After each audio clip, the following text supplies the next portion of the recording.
Welcome to the filling station. Ooh, ooh. Let's talk about it. Ooh, yeah. Ooh, ooh. We're gonna refresh, refuel, inspire, motivation with the filling station. Ooh, ooh. With Miss Dee Dee. Hey y'all, welcome to the Filling Station, y'all. So in today's episode, we are discussing, rebalancing our life, examining our lives, getting some one-on-one time with ourselves, and, being careful that we're not at that borderline of depression and paying attention to the signs, that are right before us, right? That's something to think about, y'all. So yeah, I hope that you enjoyed this episode It's time to rebalance and examine ourselves right here at the Filling Station. So have you ever found yourself at a place to where, you knew it was something internal going on with you and you just couldn't really put your finger on what it was? You just know that your actions are different. How you're responding is different. You don't want to talk to anybody. You don't want to go anywhere. You don't want to do anything. It's like your energy level is definitely in the red. You just don't feel like being bothered. And then, you have enough energy to make do or to get by, but there's still, something wrong. There's still a struggle. There's still something missing, right? And then, you try to put on this facade or this smile and make people think that it's okay when it's really not okay, because there's something definitely going on with you on the inside and you just can't discover, you don't know what that is, right? And if we're not careful, that can just lead us to a very, very dark place. We've got to learn how to, figure out what it is. And then we have to address it from the root. What is the root cause of this? What's the root cause of me feeling this way? And if you, be real with yourself, go back and examine your life, you can try to narrow down what led you to this place. But many times people fail to think about or not really think about, they fail to identify, let's say that, what brought them to this place or what got me at this place to where I just really don't feel like being bothered today. And there's a very fine line between, depression and sanity, right? Or, there's that depression line is very, very thin because, it can resemble, some I just ain't feeling it type days. And it can also mean that you're really sinking deeper. You're going deeper in the dark. I think in my book, I said that, my family was my reason for fighting so hard from going deeper in the dark because of mentally what I was experiencing and the pain that I was experiencing. And, so often we put on so many different, layers of issues, life issues, and we don't really address those places or we don't really deal with those things. And many times we fail to make time for us, which is, me time. I just remember recently telling my husband, we really need to get away. And, he always take me to Asheville, North Carolina. That's my peaceful ride, right? That's my peaceful place. And I enjoy doing so. But when I know that I get to a place to where I'm in mental overload, have you ever been in mental overload to where you're constantly thinking, constantly doing, constantly moving and all of the above, and you're really not resting. You're really not eating, you're really not giving your body this, what it needs, and you're really suffering on the inside, trying to, keep going and going and going. And I always say, just like the Energizer, the battery runs out at some point, and we shouldn't wait until we're at burnout stage before we start making adjustments in our life. We shouldn't wait until we're, at that borderline of depression or borderline before we start making adjustments and changing things or shifting things in our life. And life gives us signs. Our bodies gives us, signals. We know when something's wrong. We know when something is not going right with us or within us. Let's say that. And it's up to us how we respond to that. And I wanted to encourage somebody today to, it's okay to reach out to people, and it's okay to be honest with yourself and say, you know what, I'm in a different place today, or I'm not feeling it today. I feel myself sinking down. I feel my strength diminishing. I understand, I surround myself with people that I know that will lift me up, that will encourage me. That's why I always say, be careful what you feed your spirit, because what goes in in eventually comes out. You got to be careful who you surround yourself with. If I'm feeling down, I sure do not need to be around a negative person. If I'm having an emotional day, just one of them very different days, I don't need somebody that's going to sink me deeper, into the deep. I need somebody that's going to pull me to strength, that's going to pour into me and encourage me and motivate me and inspire me to pull me from that place. So we always have to be careful. I always say, we have to check the fellow in our ship, because, if your people that you're encircled with, if the people that you're accompanied with, those people in your circle, if they are draining you, then you've got to be careful. Maybe that is the root of your issue. You have to be careful with the people that you hang around, or the people that you confide in, or the people that you rely on, or, those are things that we have to think about. But if you're at that place of, I'm not feeling it. I'm losing my strength. I feel like I'm sinking into a depression type thing. And people think that, because let me first say this. Depression is real. Let me say that, right? Because I don't care who you are, how strong you are, who you think you are. Let me say that. Pain can make you different, and we all process it in a different way.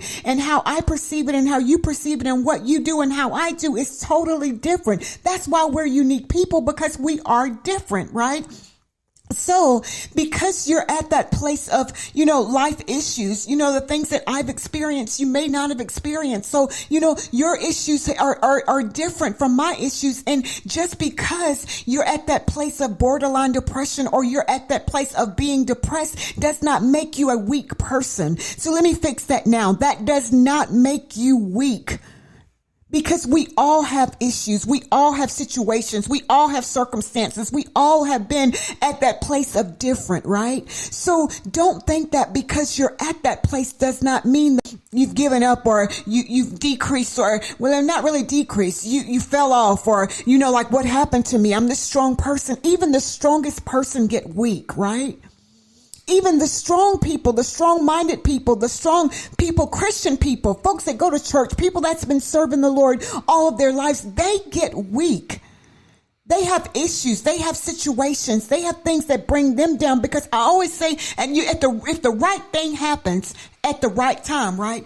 If the right thing happens at the right time, you just don't know how you're going to respond. You don't know you don't know how close you are to that line of depression. Let's say that, because things could happen and it's beyond our control. We can't control life, but we can control how we respond to the issues of life. But don't ever get to that place where, if you are in a place of I'm getting weak, or I feel like I'm getting depressed, or I feel like I am depressed, that does not make you a weak person.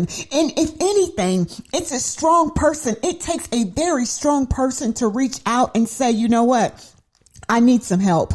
I remember going to my husband one day and I said, I need you to pray with me. We got to pray against the spirit of depression. And I'm thinking, I needed to talk to him about it, because one, if I didn't talk to him about it and I kept it on the inside, then he was going to be experiencing what I was internalizing, the things that I was dealing with on the inside. And it wouldn't have been fair to him, because I would have been acting different and responding different. And he would have not have known, why is she doing this? Why is she acting this way? But because I went to him and asked him to pray with me, we stand in agreement against that spirit of depression, right? Because if I had not, he would have been dealing with it. Our children would have been dealing with it. And everybody that I hadn't already isolated myself from would have been dealing with the depression that I chose not to address, or I chose not to deal with. And I'm not even saying I was in a deep depression. I just felt as if I was having some signs, some signals, some warning signs that something just wasn't right. I know I would cry at simple things. And, I am an emotional person. I cry when I'm happy. I'm crying when I'm sad. So that's not unusual. But when I said in my book, I said those crying spells, they came for more frequent and without permission, right? Have you ever cried without permission? You're not even thinking about it, and then all of a sudden you just started crying. That's a red flag. That's a sign. That's a signal that something is not right. Pay attention to your signs. Do not suffer in silence. There is help available. Help is available to you and for you. And I don't want you to think that you are a weak person because you are at this place, because we all break down at some point. We all have a breaking point. We all have a boiling point. Let's say that. Life is different. Life is challenging, y'all, but you do not have to suffer alone. You are not by yourself. You are not alone. But let me go ahead and clear this up right now. You have got to be exceptionally careful who you expose or who you reveal that information to, because everybody can't carry that. Everybody's not going to understand that. Again, if that person is not there to encourage you and lift you up, then you need to check the fellow in your ship. I think I used the example in my book that you can't get undressed in front of everybody because everybody can't handle that. The people that, just with me in my example, I went to my husband because he knows me and I knew that he would pray with me, and that's my prayer partner. I knew that he would stand in agreement with me. So stop going out telling everybody, I'm dealing with this and I'm dealing with this and I'm dealing with this, because everybody is not going to intercede for you. Everybody's not going to be in your corner. Everybody's not going to support you. Yeah, they smile in your face and tell you, yeah, I'm praying for you, but are they really praying for you, right? There's something to think about, y'all. So yeah, depression is real, and pay attention to the signs. Pay attention to your response. What's changing with you? What's causing you to not want to do? What's the root cause of your issue? What are you doing to address the issue? Once you identify it, what are your corrective actions? I need to do this. I need to stop doing this. I need to do more of this here, or I need to do less of this. These are things that I needed to go back and examine me. And y'all, I journal a lot, right? So I got a journal and I wrote things down in the journal, and these are things that I would consider as goals. And I would go back and I would say, okay, I did this. I didn't do this. I need to do more of this. And that's something that we all have to do, or make time for ourselves. You've got to learn to work on you. You've got to learn to make adjustments, and it's okay to put you in the forefront sometimes. And it's so easy for us to put ourselves in the back, on the back burner, on the backside, and not really focus on us, because, especially women, y'all, because that's just nurturing. We're caring people. That's how God created us. But however, right, you've got to learn to make time for yourself, like me time. I need some me time. That means I close the door. I don't want to hear anything. And that's not saying that I'm depressed at this point. I just need to go back and get my strength. I need to go back and get some quiet time. I need some one-on-one time with me. I need some one-on-one time with myself, right? And I think in my book, I said, when was the last time you had lunch with yourself or went out to dinner with yourself? When was the last time you did something for you? That's something to think about, y'all. We have got to learn to spend time with ourselves and understand, what is the root cause of our us? What's the root cause of why we're doing what we're doing and how we're doing what we're doing? That's something to think about, right? Y'all, that one-on-one time with me has really opened my eyes to, okay, I needed to go back and regroup. I needed to go back and figure out some things and get some restructure. I call it rebalancing. I needed to go back and rebalance my life because I felt like I was off balance. Have you ever felt like, you're putting more weight on this side when you really shouldn't be putting that much weight or force on that side? And that's exactly where I was. And it was kind of like tipping me over because I was putting more weight on that side. That's something to think about. We've got to learn to prioritize, put some things in order. What's a necessity in your life? What's important in your life? What's got you to the place to where everything is so overwhelming?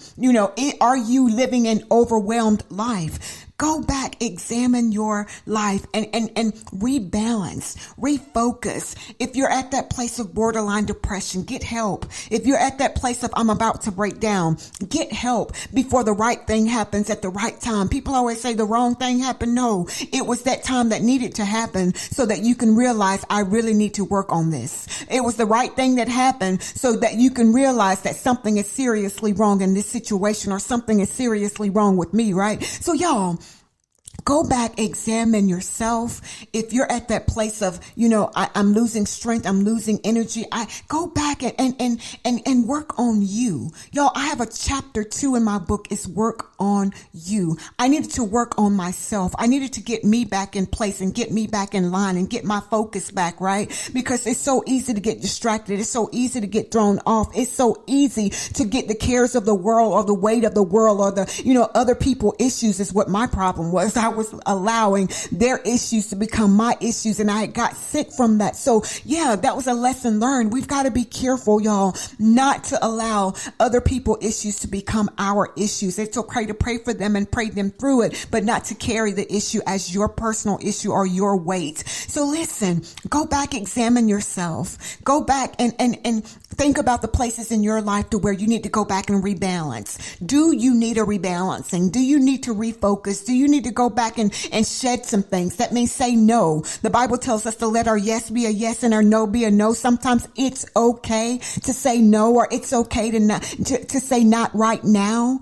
As much as we want to do, and when you're a servant, you want to serve, right? You want to keep going, but you've got to be careful with that, because sometimes we have to learn to let me go back and get some strength so that when I'm doing 100%. And what I am working, when I am working, I am as a servant. When I'm working as a servant, I am working unto the Lord. I am giving God my very best, and I don't want to half do it. And I want to do it with the right mind. I want to do it with the right mindset. I want to do it with the right attitude. I want my heart to be right. I want to be productive in the things of God. I want to be productive in my daily walk, right? I want to be fruitful, right? That's something to think about. We want to be fruitful. But if you're at that place to where you're not producing, that's when we need to go back and examine ourselves. We need to go back and rebalance some things. We need to go back and focus on, okay, what's got me at this place of I'm thrown off, or I don't want to be bothered. I don't want to be around people. I'm isolating myself from this, or I'm sheltering myself from that. That's a key. That's something that's a sign for me that something is not right with me, because I love people and I love being around people. So when I don't want to be around people, that's a red flag. Something is wrong, right? That means I need to go back and get some things in order and get some things in line. So y'all, I hope this is very, very helpful. I like to share my experiences and hope that it's a blessing to somebody else, because y'all, we all need one another, right? Iron sharpens iron. We need that strength from other people. But again, you got to be careful what's supplying you, what's giving you your strength. If it's somebody that's draining you, or is it something that's fueling you? That's something to think about, y'all. I am super, super excited for this journey and all that God is doing in this season. I say that often because God is faithful and he knows what's best for us when it's best for us. And as long as we are walking as close as we know how with God, we know that all things work for our good. And we just must learn to stay focused and trust the process, trust the Lord, and know that he is with us. And y'all, call on him. He is waiting on you to call on him, y'all, right? I am super, super excited, y'all. I am Miss Dee Dee here at the filling station, y'all. And you know I like to leave you with this, right? It's not what happens to you that really, really matters. What truly matters is how you respond to what has taken place. Growth comes through your response, y'all. Have an awesome day today on purpose. We're gonna refresh, refuel, inspire, motivation. It's the feeling.